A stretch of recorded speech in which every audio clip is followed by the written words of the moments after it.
The road ahead. I'd remind you, Master Elgon, that this council is here to serve the people of Carran, and we have far greater issues that are pressing down on us. If you wish to make your voice heard, petition your representatives about your needs. Vicor Elgon stood up from his chair across the council members and slammed his fist on the table. I have asked time and time again, Councillor Hare, yet every time my requests were met with silence. I ask only for a trifle, quick passage for my merchandise to Solaris. And as I've told you repeatedly, the bridge checkpoint is a necessary precaution, one that we are unable to interfere with, especially considering the fact that you deal in luxuries, not necessities, Master Elgon. Vicor looked at all 10 council members, up and down, one by one, and took a few steps back from the improvised desk that the council provided him for the hearing. An odd thing to say, seeing as all of you are wearing my so-called luxuries. People need clothes, Councillor Hare, and I need to provide them. Councillor Hare rose from his chair sharply. Then the people will need to make do with what they have, he said, turning around on his heels and exiting through the back door, signaling the end of this less than productive meeting. Vicor threw his hands up in frustration and let himself out, without acknowledging the other council members. He didn't wait for the guards to open the doors for him, instead swinging them wide open with force. He went down the stairs of the town hall and stepped out into the streets of Carran, making his way back towards his shop. All around him he saw others just as frustrated as him. The town of Carran found itself in a curious position. It stood right at the border of the capital city of Solaris, less than a day's walk away, yet it was not part of the city proper. This meant two things for the town. First, it was always busy. People from all over passed through it in order to reach the capital. Trade routes passed hourly, diplomats arrived every day, brokering new political and monetary deals. Craftsmen of all kinds, blacksmiths, masons, and tailors like himself called it home. Lords had built warehouses that they rented out to various people as a way of storing their wares away from the high property tax of Solaris, but still close enough that they could transport them on short notice. A large stone bridge stood halfway between Carran and Solaris, the only way to cross the Tandem River from this side of the river reach. The Western Kingdom had set a checkpoint there, causing every transport, every shipment, and every good to be delayed, sometimes by days. Merchants selling perishables improvised stalls on every corner, hoping to sell their goods before they spoiled during the wait. Traders of all kinds were striking deals with whoever they could, getting rid of as much stock as possible. And everywhere Vicor looked, his eyes hurt. That was the worst part. Even in these troubled times, his brown hair was perfectly aligned, not one curl out of place. His dark red and silver coat pressed and fitted to perfection. Even his boots, despite the constant back and forth he had to do in recent days, looked new and shining black. One particular citizen held his gaze longer than most others. A Kartai whose smell made his eyes water, fur somehow half wet yet too dry, clothes clearly meant for a human but now awkwardly draped over his imperfect shape, and that smell again. He looked away and turned his attention to the sky. At least for now, that proved a gentler sight than his hometown. His shop was nestled between two large townhouses in what the locals called the Looking Square, named as such because people tended to always walk through and look, either at the beautifully designed townhouses, Vicor's pristine clothes shop, or the perfectly manicured landscaping. Vicor entered his shop only to be greeted by a man in a dirty brown coat, lazily lounging on one of his precious felt chairs, with his feet inelegantly propped on another. Vicor approached him furiously and knocked his legs down. "That's felt, you asshole," he said to the man, patting down the material with care. "I specifically said not to touch anything." The stranger rose up and fixed his coat, dusting off what he could. "I gather the council didn't go for it?" he asked, sensing the tailor's frustration. Vicor looked at him with a plain expression and rolled his eyes far back into his head. "The council didn't go for it," he repeated mockingly. "No, Cal, I told you it was a long shot." Vicor sighed and took a seat, taking special care not to wrinkle his clothes in the process. "The town's gone to shit. Can't move anything around because of that fucking bridge. Streets are filled with all sorts of rabble, and just on my way here, a Kartai assaulted my senses with his mere existence." Callahan listened carefully and grinned. "Isn't that a bit racist, Vic?" "Oh, 12, take me," he stood up and pointed a finger at Callahan. "I'm not saying all Kartai are nasty. I'm saying this particular one was." He sat back down and took a deep breath. He glanced out the window at the people passing in front of his shop, all of them noticing the large closed sign he had placed in front of it for the past 2 days. You smell like shit too, by the way. When's the last time you washed yourself? It hasn't rained in a few weeks, Callahan chuckled. Vicor didn't react.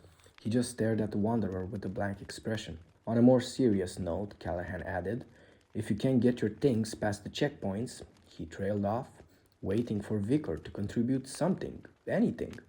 Only silence followed as the tailor simply shrugged. Come on, Vic, you owe me. Fine. Vicor stood up and went behind his counter, grabbing an ornate glass bottle filled with a viscous green liquid. He poured 2 glasses and invited Callahan over.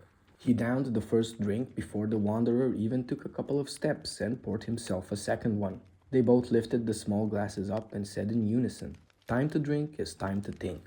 They sat down next to a large display of various materials, silk, felt, cotton, leather, all organized and labeled accordingly. Callahan ran a finger across a roll of silk, dark blue and almost warm to the touch. What did I say about touching things? Vicor immediately snapped at him, making the wanderer quickly draw his hand in fear of losing it. Vicor pulled a small map from his pocket and rolled it on the table. It showed the surrounding area, from Carran all the way to the gates of Solaris in great detail. Various spots were marked on the map, some in colored pen, others in more subtle charcoal, barely visible. Vicor ran his fingers across the map, tracing the many rivers and streams surrounding the area in Solaris. First option would be to go around, he said. Avoid the bridge entirely. The journey should take you no more than 10 days. Callahan shook his head at the suggestion. The direct route then, Victor said, placing his finger on the bridge on the map. He explained how the checkpoint was set up by the Western Kingdom. Even though the river reach and Solaris specifically sat in neutral territory, the Westerners made a promise of stones that Solaris couldn't refuse. The guards at the checkpoint are more interested in Eastern spies infiltrating the city than anything else. So, to get rid of the checkpoint, you either have to outbid the Westerners or end the war. Callahan looked up. Well, let's call that Plan B. Vicor chuckled and continued. He moved his finger towards the town of Carran itself. He took a close look at the symbols marked with a red dot. Stationed guards, he explained. Patrols were many more, no use in marking them on the map. He also pointed to several yellow points of interest, set mainly on the bridge itself and through various important objectives in town. Mages did some of their alchemy to fireflies. They keep them in these glass boxes and they react and light up in the presence of magic. Callahan nodded. Magic wards, man-made. Cheap, it figures. The good news, Victor assured him, is that with how many people are here now, with how much merchandise is moving through town, magical or otherwise, these wards are a bit overworked. Unreliable, I've heard some people say. Great, but I don't actually have anything magical on me, the wanderer continued. Do you? Vicor nodded. I have a few potions, some enchanted materials, a couple of trinkets. Nothing major. Everything processed, bought legally, nothing raw. So nothing useful then. Vicor's face turned red and he leaned back into his chair. I'm running a business here, Cal. A lucrative one at that. Pardon me for only having what I actually need. Callahan scoffed. Fine. A bribe then. Would the guards look the other way? The tailor laughed loudly at his suggestion. First of all, you don't have a single stone to your name. Secondly, the guards are Westerners. They won't move a finger for less than a month's pay. A simple no would have sufficed. If you recall, I already told you no when you stepped into my store 2 days ago. But you did not find that acceptable. Callahan looked at the map. He placed his finger on the charcoal markings. They dotted the entire map, all of them less than an hour away apart from each other. What about some of your old ways? Vicor's eyes went wide. Haven't done that in years, Cal. Burned every bridge when I married Anne, who, by the way, doesn't find you particularly pleasant. She'd give me a knock over the head if she knew I was helping you. Oh, I'm sorry, Callahan interrupted him. Where exactly is the help? Fuck you, Wanderer, I'm trying. Callahan stood up and paced halfway around the room. Do you like being a tailor, Vic? He asked his old friend. Vicor kept his head down and nodded. He began to reminisce about days long past, almost a decade ago. He used to be part of a black market network, one that dealt with supplying various clients with whatever items they needed. One week he would provide weapons and armor, others potions and small distilled magical trinkets. And sometimes he would even get his hands on artifacts. Wanderers from across Dremet used this network, as even before the guild was officially disbanded, their resources were spread thin. He remembered one of his last days in that business when a young wanderer, Toffer, only a recruit, came to him for help. He had just completed his first assignment, transporting an artifact, Bel's hammer, to Solaris. The mages treated the endeavor with suspicious banality. I should have figured something was wrong then, Cal. He shook his head, eyes still fixed on the floor. The mages had a single purpose: take the artifacts, distill their essence, create small, useful, and harmless items. Artifacts that healed were broken down into healing potions or enchantments. A brazier that burned eternal made into small lamps. This process eventually consumed the original artifacts, though, and mortals soon realized that waiting for the trend to provide what was needed was a long and tenuous process. The Guild of Wanderers thus came into existence, trained adventurers with the mission to search the world for artifacts left behind by the Tren before the Celestial War. These were powerful, often dangerous items.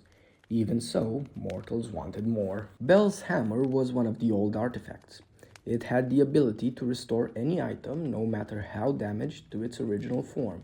Most assumed the hammer would be broken down into smaller pieces, then each crafted into something else. Certain mages of Solaris, however, had a different plan. The single most important magic rule, Cal. Vikor looked at the Wanderer. The one even children know. What is it? Callahan opened his mouth. You do not, but Vikor interrupted him. You do not use one artifact on another, he yelled out, visibly upset. Bastards had the great idea of using the hammer to restore something else. I know how this ends, you know. The two artifacts reacted unpredictably, causing a magic shockwave that affected half of Solaris. Thousands injured, hundreds dead. Not to mention that almost every other artifact in Solaris was destroyed. No, Cal, Vikor shook his head in confusion. That's not how it ended.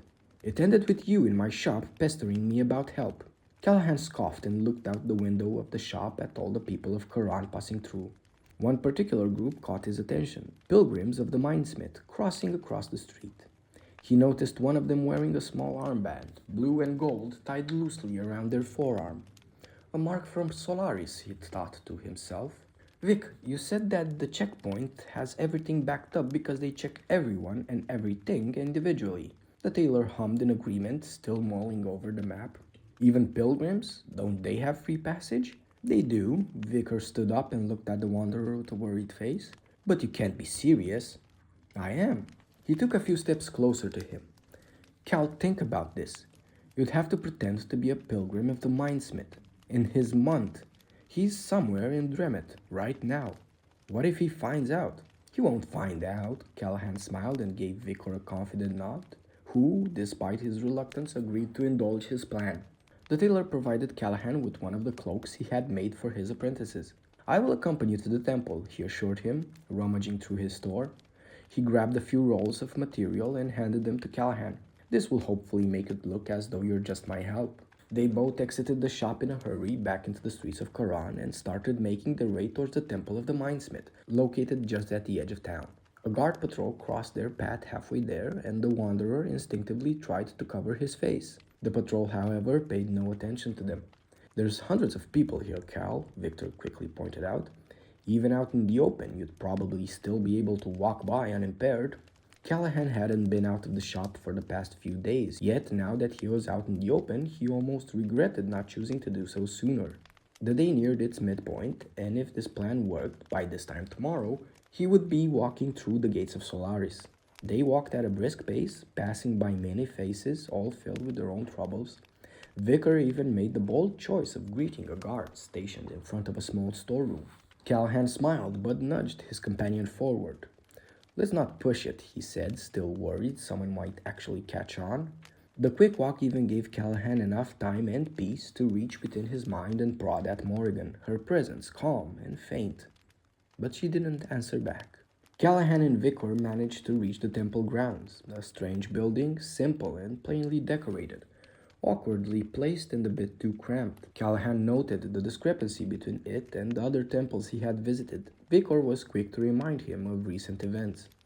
They built this in only a few weeks last year. Locals really wanted to be prepared for when the mindsmith would walk. Did it work? Callahan curiously asked. It did not, Victor replied with a dry tone. The two of them stood in front of the temple, aware that their partnership would come to a close for now. Victor took the rolls away from Callahan, patting them down and setting them aside next to him. Will you tell me why you're heading to Solaris now? Callahan lowered his eyes and his posture went stiff. I'm going to find Malis. Vicar paused for a moment. That's your sister, right? He asked, trying to remember. Didn't you say she was upset with you? My sister, yes, and upset, that would be a pleasant surprise. What did you do to her? The tailor prodded further. Callahan took 2 steps forward and looked back towards Vicar. I became a wanderer.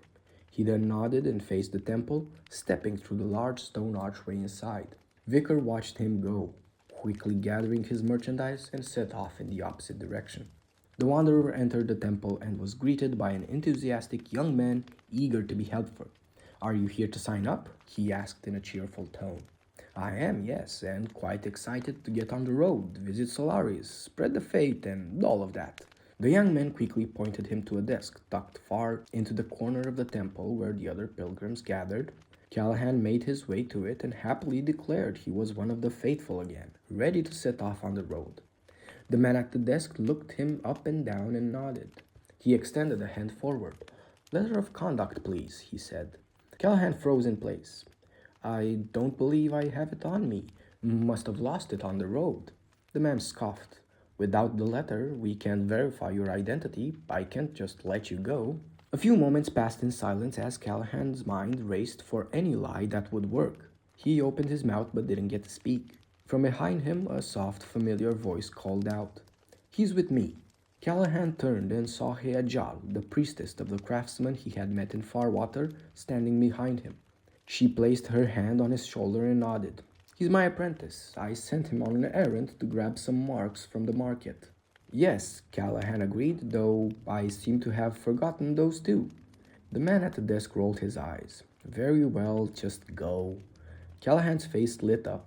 Heajal pointed him to a small alcove near the temple's entrance. He asked her how it is that she is here, and the priestess jokingly assured him that there are temples all across Dremet, and the faithful can travel to where they are needed. Callahan appreciated the fact that he was the one that was in need at this very moment. Heajal wasted no time in starting her friendly interrogation. She grabbed the wanderer and pulled him out of the temple, staying close to him, and started making their way together out of town. Callahan began to tell the priestess where his journey took him in the past few weeks since they first met. He told her about the mage he ran into in Innswink, but left out the part where he was now hunting him.